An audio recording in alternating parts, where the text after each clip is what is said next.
지난주에 하나님의 선교라는 관점에서 말씀을 전했습니다. 회심한 후 바울은 이방인의 사도로 특별한 부르심을 받고 일평생 선교사의 삶을 살았습니다. 지난 시간에는 그 중에서도 2차 선교 여행의 일부분인 빌립보 성에서의 선교 이야기였습니다. 오늘 사도행전 본문도 계속해서 빌립보에서의 이야기입니다. 하나님께서는 바울과 실라를 마게도니아로 보내기 전에 이미 구원받을 자를 준비해 놓고 계셨습니다. 그가 바로 자색 옷감 장사를 하던 루디아였습니다. 그녀는 하나님을 공경하는 사람이었다고 성경은 증언하고 있습니다. 하나님을 공경하고 있는데 주님께서 그녀의 마음을 여시니 바울의 전도가 먹힐 수밖에요. 이거 겉으로만 보면 바울이 먼 타국 땅까지 와서 애를 쓰고 전도해서 루디아가 예수님을 믿게 된 것처럼 보입니다. 하지만 그녀가 믿게 된 진짜 이유를 보면 그게 아닙니다. 루디아는 이미 하나님을 공경하는 사람이었습니다. 예루살렘이나 유대 땅에도 하나님을 공경하는 사람들은 많았을 겁니다. 하지만 왜 본토 사람들과는 달랐을까요? 신앙의 근원인 하나님은 동일한데 왜 루디아와 이 유대교가 달랐을까요? 아마도 이럴 것의 차이였던 것 같습니다. 사실 루디아는 디아스포라 유대인도 아니고 이방 사람이었습니다. 하지만 디아스포라 유대인들을 포함하여 본토 유대인들은 자신들만의 커뮤니티, 공동체가 있었습니다. 자칫 잘못하면 그 공동체에서 출교될 수도 있습니다. 큰 잘못으로 유대교 사회에서 제명되고 내쫓는 것을 말합니다. 이스라엘 사회에서 추방시키는 예는 모세의 율법에 이미 규정되어 있습니다. 율법에 규정한 여러 가지 의식상의 잘못과 윤리적인 잘못에 대한 보응이죠. 예를 들어 무교절 기간에 유교병을 먹거나 거룩한 이 관유를 오용하는 경우, 그리고 유월절을 지키지 아니하거나 또 시체를 만져서 부정하게 되었을 때 정결하게 하지 않는 것도 해당되었습니다. 또 다른 경우는 피를 먹는 경우도 출교의 이 대상이었습니다.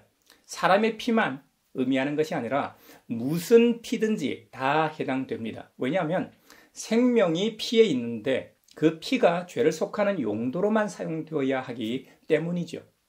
그래서 예수님께서 친히 유월절에 어린 양이 되시어 그 죽음의 피값으로 우리가 속죄를 받은 것입니다. 이런 이유들은 모세의 율법에 규정한 의식상의 잘못에 대한 출교이고요. 하나님께서 결혼이라는 제도 안에서 허락하신 아름다운 이 성적 행위를 그 밖에서 남용하는 행위들에 대해 매우 엄격했습니다. 특히 자기의 이 살부치를 가까이하여 가정스러운 음행을 저지른 경우로 이런 반인륜적이고 비윤리적인 행위는 단순히 출교가 아니라 반드시 죽이라고 율법에 명하고 있습니다.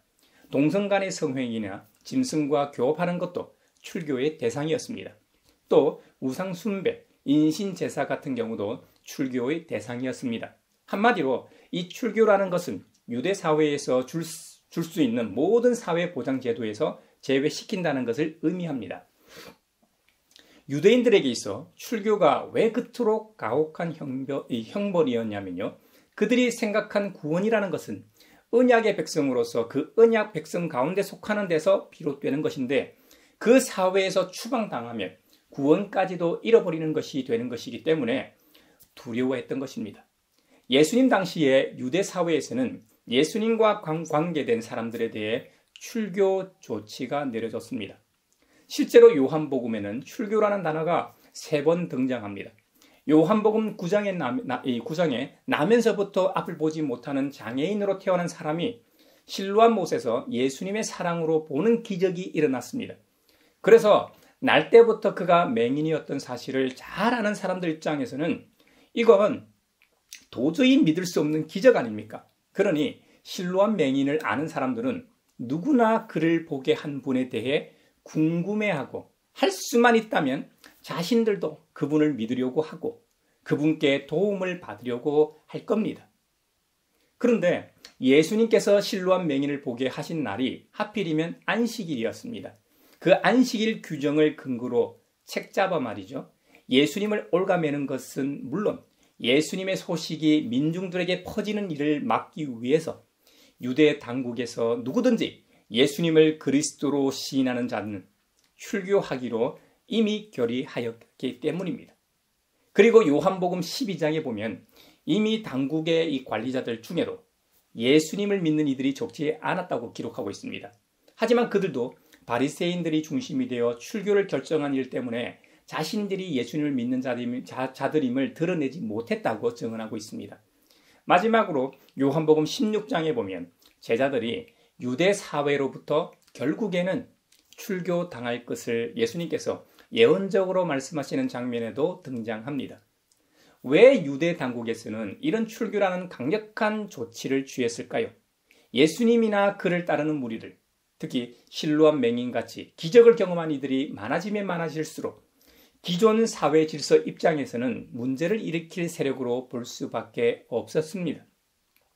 그들이 증인이 되어 예수님을 전하면 유대 당국 입장에서는 그들이 무리를 일으켜 자신들의 권위까지 도전받게 되는 상황이 벌어지기 때문이죠. 그래서 출교라는 강력한 카드를 들고 나왔던 것입니다. 그런데 이에 비해 빌립보 성에 살고 있던 루디아는 이방 사람이었습니다. 그러니까 예수님을 믿는다고 해서 유대 사회로부터 출교당할 일이 없죠. 자신의 그 사회에서도 마찬가지고 또 언약 백성으로서 유대 언약 공동체 가운데 속해야 구원을 지키는 것도 아니었습니다. 오히려 하나님에 대해 알고 하나님을 공경하는 사람 입장에서 그 하나님을 가장 잘 소개하는 예수님에 대해 알게 되었으니 도리어 반길 만한 일이었습니다. 출교 관련하여 말씀을 나누고자 루디아를 유대 사회와 관련지어 조금 더 상세하게 나누었습니다. 바울과 실라는 참으로 경건했던 신앙이었던 것 같습니다. 16절에 보면 어느 날 우리가 기도하는 곳으로 가다가 귀신 들려 점을 치는 여종하는 사람을 만났는데 그는 점을 쳐서 주인들에게 큰 돈벌이를 해주는 여자였다. 항상 기뻐하라, 쉬지 말고 기도하라, 범사에 감사하라고 했던 데살로니가전서 5장 17절 말씀처럼 바울과 실라 자신들이 그런 삶을 살면서 선교 여정을 이어갔습니다.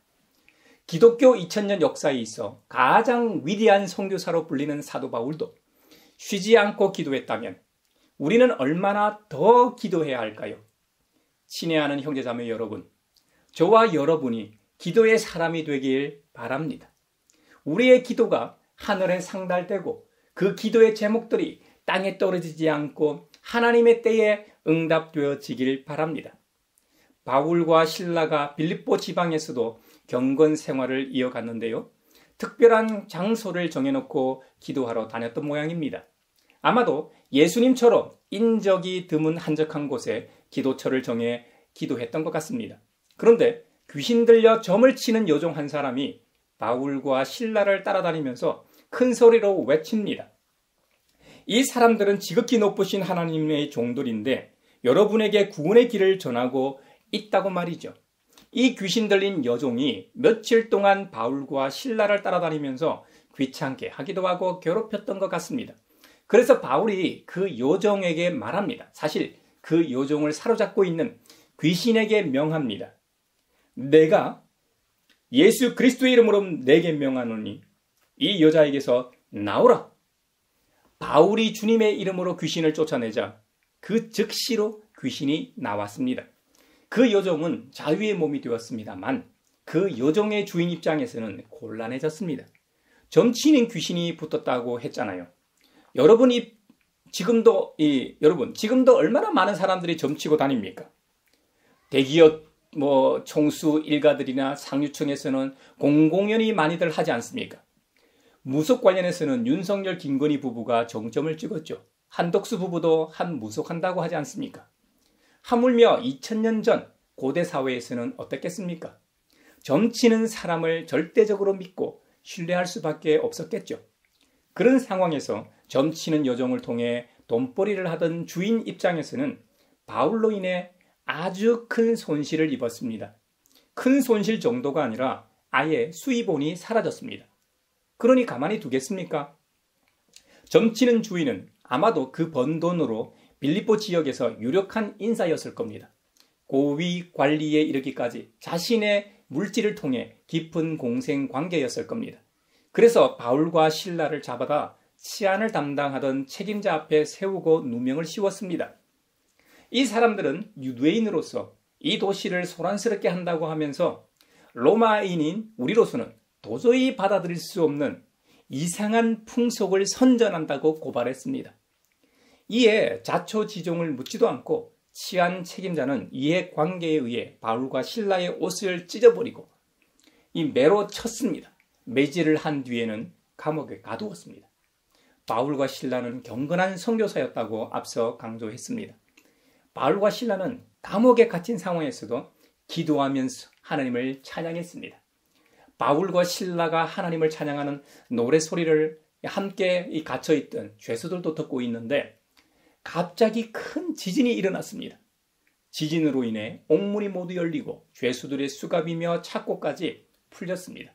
감옥을 지키고 있던 간수도 지진으로 인해 잠에서 깨서 일어나 보니 옥문들이 열려 있고 죄수들이 보이질 않자 검을 빼서 자결하려고 했다고 성경은 증언합니다. 간수가 자결하려고 했던 이유는 목숨을 걸고 죄수를 지켜야 할 책임이 있었기 때문입니다. 당시 로마법에서는 간수가 죄수를 놓쳤을 경우에 그 책임은 간수가 대신 죽음으로 책임지거나 죄수가 받은 이 형량만큼 벌을 받게 될 만큼 과중한 것이었다고 합니다. 그러다 보니 한밤중에 지진으로 인해 잠이 깬 간수 입장에서는 옥문은 열려 있죠. 캄캄해서 죄수가 있는지 여부를 확인하지 못한 간수 입장에서는 어차피 죽을 거 급하게 자결하려고 했던 것입니다. 죄수들 입장에서는 도망칠 절호의 기회였습니다. 바울과 실라는 어차피 이 지역 사람들이 아닙니다. 멀리 도망가면 잡을 수 없는 죄인들입니다. 그것도 누명을 쓴 데다 별로 큰 죄목도 아니었습니다. 그런데도 바울과 실라는 도망가지 않고 자결하려던 간수를 만류합니다.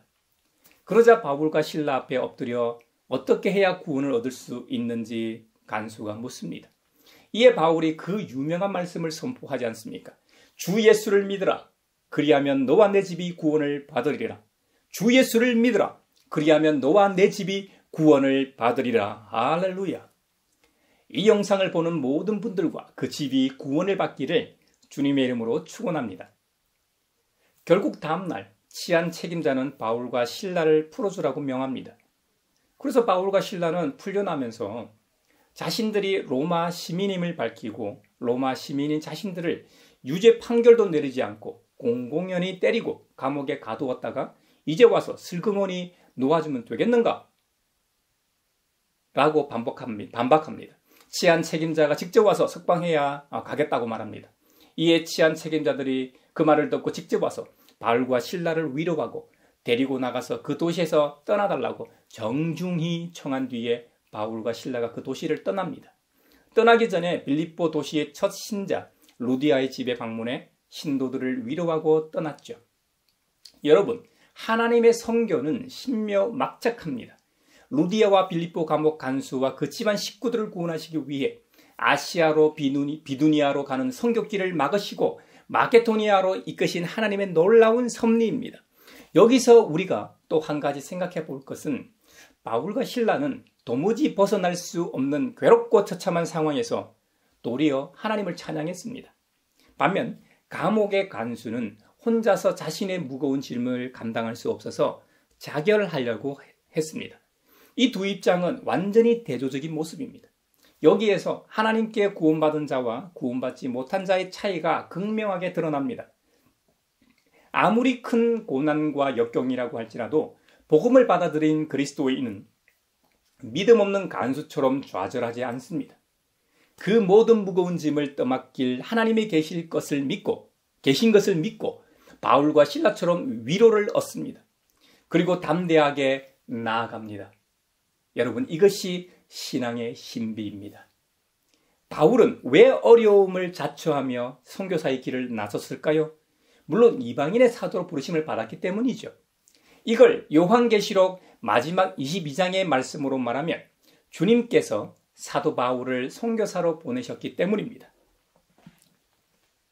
나 예수는 나의 천사를 너희에게 보내어 교회들에 주는 이 모든 증언을 전하게 하였다. 나는 다윗의 뿌리요 그의 자손이요 빛나는 새벽이라.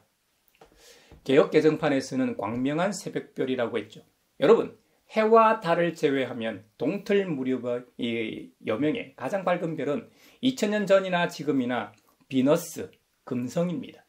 유대교의 전통은 이 별을 율법의 해석자로 봅니다. 그리고 한 별이 야곱에서 나오기 때문에 유대교에서 메시아적으로 해석합니다. 그래서 요한계시록 마지막 장에서도 메시아로서 예수님 자신을 샛별에 비유하신 겁니다. 예수님께서 주님의 사자를 보내 요한계시록의 저자인 요한 사도를 비롯하여 초기 순교자들과 이 예언의 말씀을 당시 회중들에게 봉독하는 사람들과 요한계시록에 나오는 7 교회에 전달하는 전달자들과 요한 사도가 속한 예언자 집단에 이르기까지 모든 사람이 그 대상이라고 보는 것이 보편적 복음에 더 합당할 겁니다. 더불어 요한 사도와 동시대의 사람들로부터 오늘에 이르기까지 모든 교회와 그리스도인들에게 주는 증언으로 받는 것이 은혜가 되리라 믿습니다. 요한계시록 22장 18, 19절에 보면 우리가 마음에 새겨야 할 말씀이 있습니다. 나는 이 책에 기록한 예언의 말씀을 듣는 모든 사람에게 증언합니다. 누구든지 여기에 무엇을 덧붙이면 하나님께서 그에게 이 책에 기록한 재앙들을 덧붙이실 것이요. 또 누구든지 이 예언의 책에 기록한 말씀에서 무엇을 없애버리면 하나님께서 이 책에 기록한 생명나무와 그 거룩한 도성에서 그가 누릴 몫을 없애버리실 것입니다. 여러분, 우리는 일반적으로 내가 읽거나 들은 것을 100% 전달하기 어렵습니다. 하지만 성경에서는 이 예언의 말씀에 관하여는 더하거나 빼지 말라고 경고합니다. 이 예언의 말씀에 무엇을 덧붙이면 계시록에 기록된 마지막 7 재앙, 6째 나팔이 울리면서 쏟아지는 3가지 재앙을 덧붙이신다는 겁니다. 또 만일 이 예언의 말씀에 어떤 무엇을 없애버리면 7 교회를 향한 선포의 말씀들에서 이미 생명나무와 하나님의 도성에 참여하는 것을 이기는 자에게 약속한 바 있는데요. 이 땅에서의 일시적인 징벌과는 대조적으로 생명나무와 거룩한 도성에 참여하지 못하는 것은 영원한 징벌입니다. 그러므로 우리는 성경의 내용에 대해 더하거나 빼지 않도록 주의해야 하겠습니다. 그래서 저와 같은 목회자는 자의적 해석을 멀리하기 위해 설교를 준비할 때는 반드시 주석을 참고하게 됩니다. 권위 있는 주석은 오랜 세월 신학적으로 검증을 거친 참고서이기 때문이죠. 형제자매 여러분, 하나님께서는 왜 사도 바울을 회심시켜 이방인의 사도로 부르셨을까요? 하나님께서는 왜 요한계시록의 이 예언의 말씀을 통해 우리에게 계시하고 하시고 경고하실까요? 그것은 회복 때문입니다. 회복. 예수님께서 이 땅에 성육신하신 이유도 회복 때문이고 예수님께서 공생의 클라이막스인 십자가 죽음과 부활을 하신 것도 회복 때문입니다. 12사도를 세우시고 예수님 대신 그 역할을 하게 하시고 12사도의 제자들과 그 제자들의 제자들을 이어 오늘날 수많은 선교사들과 일상을 살아가면서 삶 속에서 복음 전도자로 살아가는 저와 여러분에 이르기까지 모두를 회복하시기 위함입니다. 그렇다면 하나님께서는 타락한 인류와 무엇을 하시려고 회복하시는 걸까요? 그건 하나됨을 위해서입니다. 하나됨. 원래 하나님과 아담은 하나였습니다. 한 몸이었다는 말이 아니라 한 몸인 것처럼 함께 동행하며 생활했다는 의미입니다. 여러분, 부부가 결혼하게 되면 촌수로도 무촌이고 한 몸이 되었다고 표현합니다. 그렇다고 진짜 한 몸이 된 것은 아니잖아요. 서로의 생각을 어느 정도 산 연수만큼 더 많이 알 수 있죠. 어느 정도 짐작은 하지만 10길 물속은 알아도 1길 사람 속은 모르는 법입니다. 그럼에도 불구하고 한 몸이라고 표현하고 인정합니다. 요한복음 17장에서는 예수님께서 예수님 자신과 하나님 아버지의 하나이신 것처럼 모든 제자들이 하나가 되기를 기도하시는 장면이 나옵니다. 교회에 있어 가장 중요한 것이 바로 일치입니다. 모든 생각과 결정에 있어 100%여야 한다는 말이 아닙니다. 교회는 다양한 가운데 하나를 추구합니다. 각자 다른 생각들이 모여 조화로운 하나를 이루는 것이 교회의 참 일치입니다. 서로 다른 입장이지만 주님의 사랑으로 서로 이해하고 존중하는 것, 그리고 그 사랑으로 나의 입장과는 다르지만 교회의 결정에 순종하며 함께하는 모습이 지상에서의 하나 된 모습입니다. 교회의 머리 되신 그리스도를 정점으로 해서 교회의 구성원 모든 지체가 한 몸으로 연결된 모습이죠. 이것은 마치 하나님 아버지께서 아들 예수님 안에, 그리고 아들 예수님께서 하나님 아버지 안에 있는 것과 같이 모든 믿는 그리스도인이 다 하나가 되는 것 말입니다. 이 하나됨, 일치는 우리와 함께 신앙생활하다 먼저 떠난 성도들을 비롯하여 이전의 모든 성도들과 이 땅에 살아가는 성도와의 연합이기도 합니다. 그래서 기독교인의 죽음은 그 죽음으로 끝나는 것이 아닙니다. 여전히 살아서 그리스도 안에서 서로 연결되고 연합되어 있기 때문에 슬퍼하지만은 않습니다. 당장은 육적인 단절로 인해 그간의 인정으로 마음 아파하고 슬프지만 곧 머지않아 다시 만날 수 있는 산 소망 때문에 고대합니다. 이미와 아직 사이에 존재하는 우리를 포함하여 이전 세대와 오는 세대 모두가 하나님의 구속사적 은총의 활동 때문에 하나 될 수 있습니다. 예수님께서는 하나님 아버지께서 아들 예수님께 주신 영광을 우리에게도 주심으로 서로 하나가 되게 하셨다고 말씀하십니다. 여기서 영광은 신학자마다 조금씩 다르게 해석합니다. 루돌프 불트만은 예수님께 주어진 하나님의 이름과 하나님의 말씀으로 보았습니다. 또 예수님 공생의 사역에서 드러난 신적 영광으로 보기도 했습니다. 또 앞으로 다가올 세상에서 영생하는 거룩한 생명으로 해석하기도 했습니다. 요한복음에 나오는 영광을 어떻게 해석하든지 간에 그 영광은 분명히 참 하나님이신 예수님께서 우리를 위해 친히 죽으시고 부활하시어 온 세상의 구원을 가져오셨다는 점입니다. 이 구속의 은혜를 통해 죽을 수밖에 없었던 우리가 하나님의 신성 안에 존재하여 연합하게 되었습니다. 우리 각자가 그리스도 안에서 하나님과 하나 되었다면 성도 상호 간에도 일치를 얻을 수 있는 것이죠. 이것이 신앙의 신비입니다. 이것이 그 유명한 삼위일체 신앙의 신비입니다. 서로 하나 되고 일치하여 연합하는 이 신비는 한 가지 이 신앙적 의무를 요구합니다. 우리 예수님께서 새 계명을 너희에게 주노니 서로 사랑하라. 내가 너희를 사랑한 것 같이 너희도 서로 사랑하라고 말씀하셨습니다. 우리 주님께서 우리를 사랑하신 것 같이 서로 사랑하라는 내용입니다. 이 땅에서 요청된 연합은 성도 상호 간의 사랑이 필요합니다. 사랑과 연합은 이 동일한 동전의 양면과 같습니다. 이 하나됨의 증거가 사랑이라고 했습니다.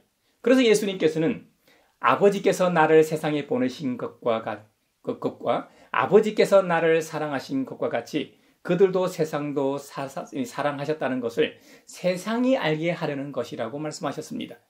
이 말은 모든 그리스도인들은 서로 사랑함으로 하나가 되어 그 사랑의 행위를 통해 세상이 알게 하라는 의미입니다. 다른 말로 하면 세상에서는 느낄 수 없는 그런 사랑의 경험을 통해 세상이 교회가 하나님과 연결되어 있음을 알게 된다는 의미이기도 합니다. 여러분, 교회는 이 세상에서 그리스도의 구속과 계시의 구체적인 실현입니다. 세상은 교회를 통하여 예수님께서 모든 이들을 위한 구속을 이루신 진짜 그리스도 메시아이심을 알게 됩니다. 그뿐만 아니라 그리스도 우리 주님의 구속적인 계시가 타락한 인간들을 하나님의 모양으로 회복하고 변화시키는 곳임을 알게 됩니다. 무엇보다 세상이 필요로 하는 그런 종류의 공동체를 이루는 능력이 교회에 있음을 알게 되기를 바랍니다. 2000년 전 예수님께서 교회의 연합을 위해 기도하셨던 기도가 이미 응답되었다는 증거가 바로 우리들입니다. 초대 그리스도인들이 기뻐했던 것처럼 이 자리에서 예배드리는 우리들도 그리스도 우리 주님의 구속의 은혜로 말미암아 새롭게 태어났습니다. 영적으로 거듭난 우리들 자신 안에 있는 화해의 기적 속에서 초대 그리스도인들과 함께 기뻐할 수 있기를 바랍니다. 우리 가양교회와 성도들로 인해 우리가 살아가는 일상과 모든 이들이 새 창조와 일치를 경험할 수 있기를 주님의 이름으로 축원합니다.